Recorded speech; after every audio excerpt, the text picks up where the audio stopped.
Not all of our minisodes need to be from listeners. In fact, places or lesser-known cases can sometimes take us to dark realms.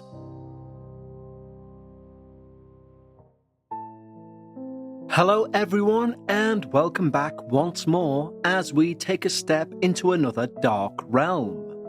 Thank you again for all the feedback with this new venture, and long may it continue into the new year and beyond. We mentioned that we will be bringing video in. We don't know at what part yet, whether it be on Dark Realms, the Dark Paranormal, or a minisode. But video will feature at some point in 2025. That won't affect your listening experience. You can still listen via whatever means you do. It simply allows a different way for these episodes to hopefully be enjoyed. Now, over the last few episodes of Dark Realms, we've stayed to the north of the border of the UK. For this edition of Dark Realms, we take a step back south of the border into merry old England. That said, it could also be argued there's nothing merry about the place we're going to discuss today. A place which has remained the same, arguably longer than anything else or any other place we will discuss on Dark Realms. We are literally speaking the Neolithic era, and that place is Epping Forest in the south of England. Epping Forest stretches across Greater London and Essex, and it's a place where the boundaries between natural beauty and the supernatural blur. Forests have always represented mystery, the unknown. Their dense canopies, shadowed trails embodying both a sanctuary and a realm of hidden fears. Throughout history, they've been seen as places where the ordinary world gives way to the extraordinary, where myths, folklore, and the unexplained take root. Epping Forest, with its ancient history, ghostly tales, captures this duality perfectly, inviting both wonder and trepidation. With its ancient trees, its dense thickets and winding paths, the forest is both a refuge and a labyrinth of secrets. Over the centuries, it's been a hunting ground, a haven for outlaws, and the backdrop for countless ghostly tales that persist to this day. Human activity in Epping Forest dates back thousands of years, with remnants of Iron Age forts, Roman roads hinting at its long and layered history. By the 16th century, the forest was a favourite of the royals for hunting, yet it also served as a sanctuary for the desperate and the damned. Over the centuries, the forest was a safe haven for those seeking to escape the grip of society, be they outlaws, rebels, or those cast aside by the world. Its dense cover provided safety from highwaymen like Dick Turpin and others who lived on the fringes of the law. Beyond criminal activity, Epping Forest also attracted those burdened by sorrow, those seeking solitude, drawn to its timeless atmosphere. Those tangled paths and ancient trees seem to embrace these wanderers, offering a place to hide, to heal, or perhaps face their inner demons. Hidden is the overriding feeling that comes to mind with Epping Forest. This duality, sanctuary and shadow, remains a central theme in the lore of Epping Forest. This intertwining of its natural beauty and its darker past.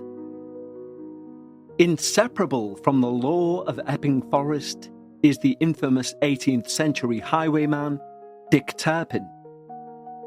These dense woods offered him the perfect cover as he evaded the authorities, often retreating to a secret hideout said to be located deep within the forest. Turpin's legend lives on in stories of ghostly sightings. Witnesses describe a lone rider, his dark cloak and wide-brimmed hat barely distinguishable in the mist. galloping through the forest on a spectral black steed. One terrified local recounted, "I heard the sound of hooves pounding the earth, but no horse could be seen. Then, in the moonlight, a figure appeared, shadowy but unmistakably on a horse. As I stared, he vanished into the trees, and all was silent." But it's not just the infamous, enigmatic, and almost iconic highwayman that has his heart buried deep within the lore of Epping Forest. The forest is home to numerous ghostly figures. The woman in white is amongst the most frequently encountered apparitions. Appearing near High Beach, she glides silently along the trails, her face pale, mournful. Some believe she was a bride-to-be who tragically drowned in a nearby pond on the eve of her wedding. They say she sweeps through the forest consumed by sorrow, unable to find peace in the afterlife. Other accounts suggest she was a victim of one of Turpin's robberies gone wrong. Her untimely death leaving her spirit bound forever to the forest. Whichever version of events is true, one thing that can't be denied is her presence in the forest. Over the years, witnesses have claimed to hear her faint, heart-wrenching sobs emanating around the area, as if echoing her final moments of despair.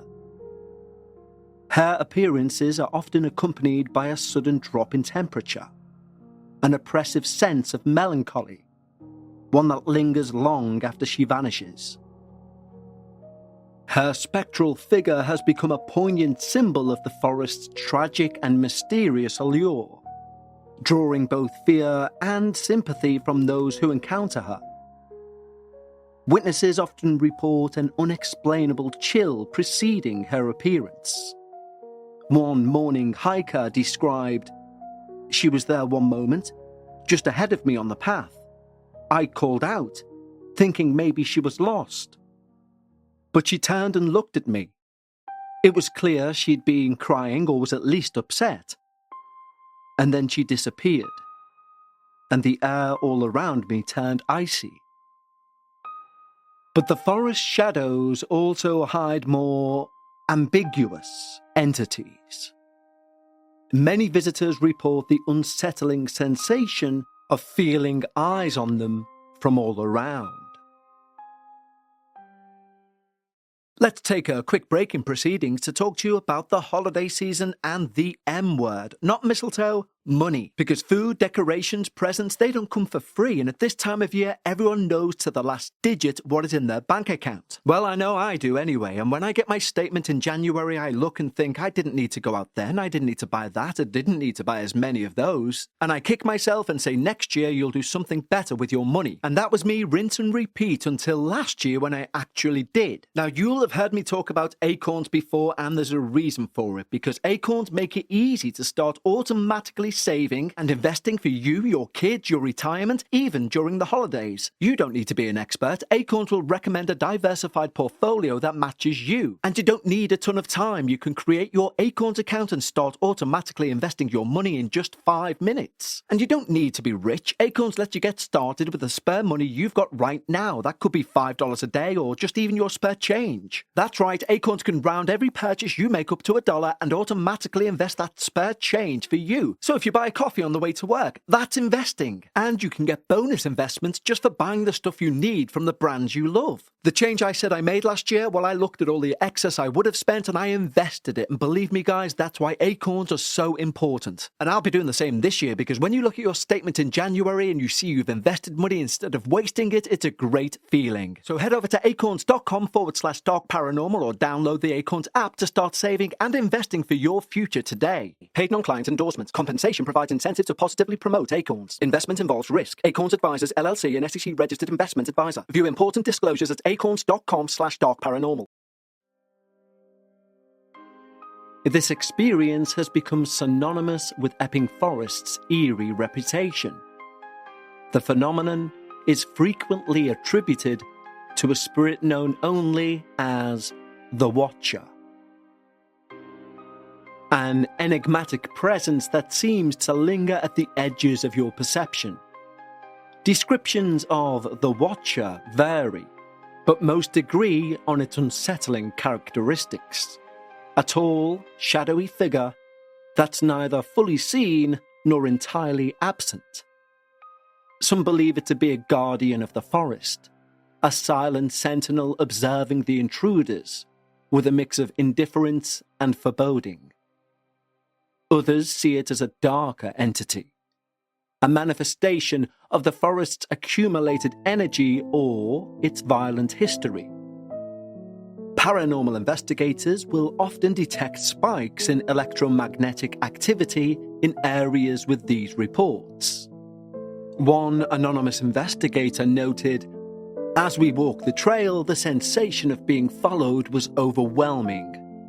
Our equipment picked up significant EMF readings, but the source was undetectable.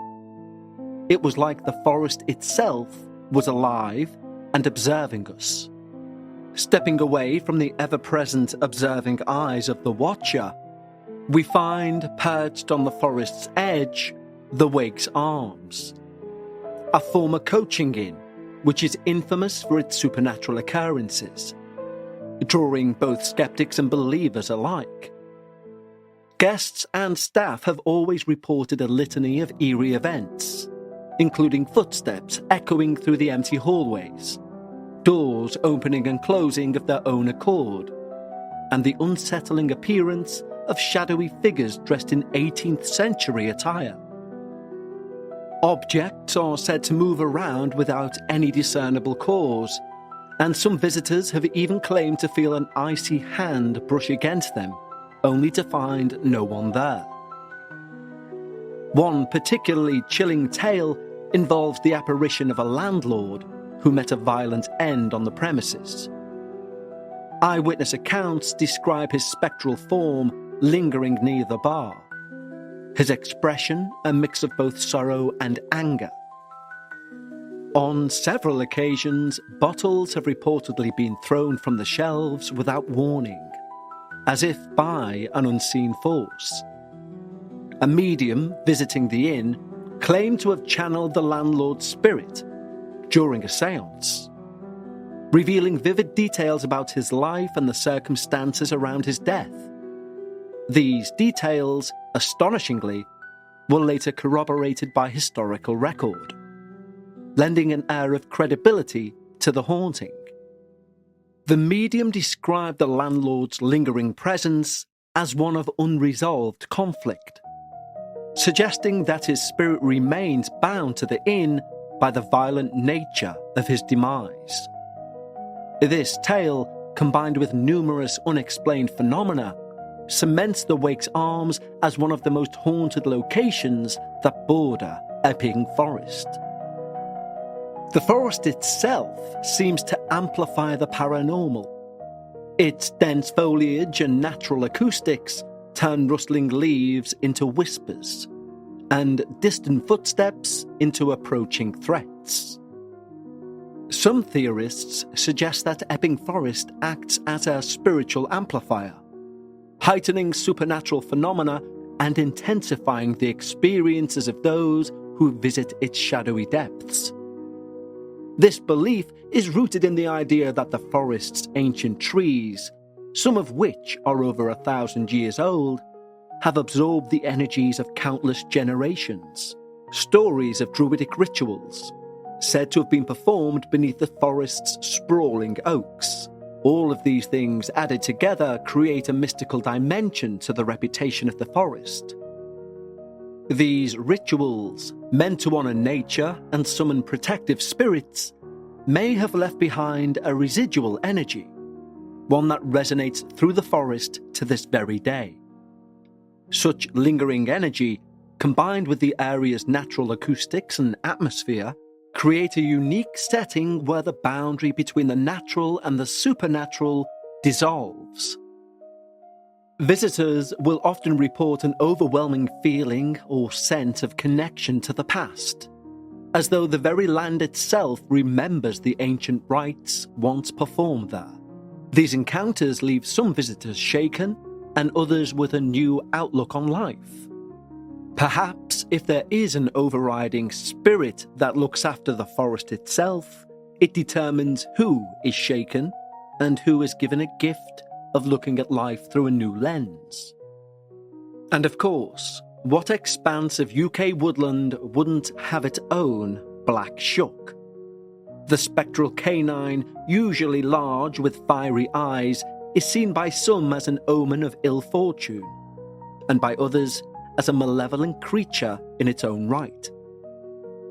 But the forest itself has also borne witness to crimes of utter abhorrence.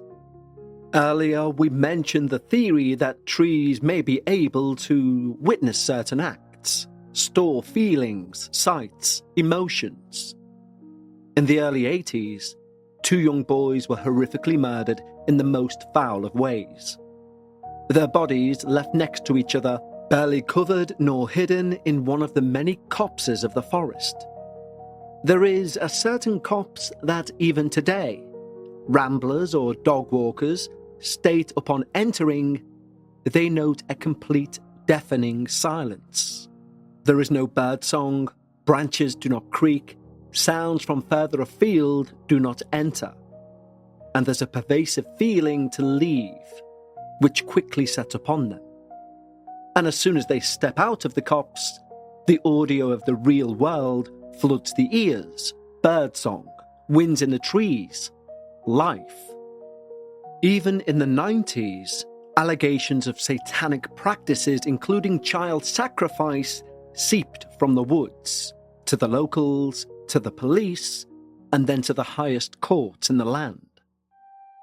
Epping Forest remains a place of wonder and unease, where history and legend intertwine, and its haunted reputation draws the curious and the courageous, while its natural beauty offers a stark contrast to the darkness of its lore.